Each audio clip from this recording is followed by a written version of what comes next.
I'm Pras from SharePoint Empire. This is getting started video of one of our product asset management system. So once asset management system is successfully installed on the client's tenant, the default user who has installed the application will be an admin user. Let's get started on how to configure the application once the product is successfully installed. So the admin user will be able to configure from master data. So here, the admin user can add new status as per the organization need. They can modify the type of asset, category, subcategory, vendor, location. So admin user will be able to configure the asset locations and all the asset master data along with kit type, kit status, also the categories, product type of the inventories. The admin user can also configure the custom email templates which are being present in the system. They can turn it on, off as per their need. They can also create new kits if needed. The admin user can also add new users. So they can click on new and they can select the user.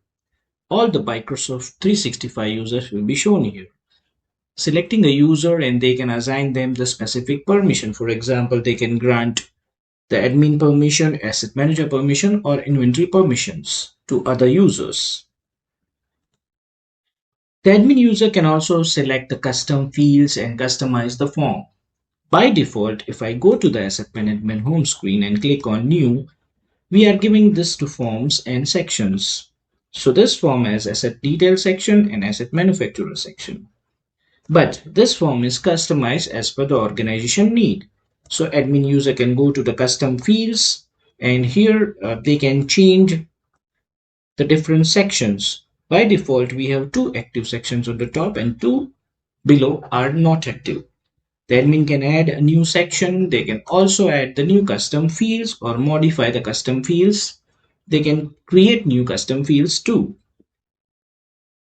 The admin user can also go to general settings and they can change the icon, the name of the application, give any prefix for the assets, change the datetime format as well as the system forms. They can also turn on Intune Sync. Please note that Intune is only available in special edition and it is having one-time cost. By default, our application is supporting all the languages throughout the world. The admin user can turn on this option and they can also select any other language that they need to use. The admin user can also set alerts and they can change the reminder days, warranty reminder due dates. So these are the reminder configuration that they can change. They can also update the users whom they want to notify. Now let's go to the home page. Currently we don't have any data, so we provide an import utility. The import utility allow organization to import data from their old systems such as Excel, CSV.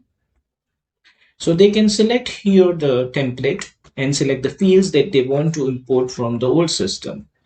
So I can select few fields such as cost, purchase date, and I will generate a blank CSV file.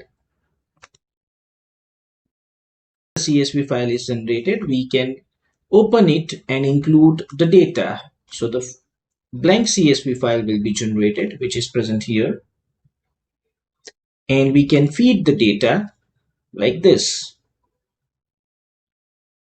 We can then choose the file with the data and we can upload the data. The system will process the data and it will perform the operations such as insert or updating the asset. So 15 assets has been added successfully. If I go to the home screen, here now we have the asset details that we imported.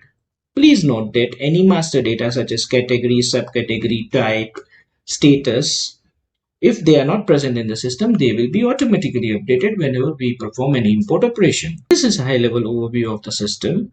To get it started, we also have a dedicated help center. So clicking on the question mark will show us the help center, and help center is having all the important FAQs as well as knowledge base on how to use the system and to get started.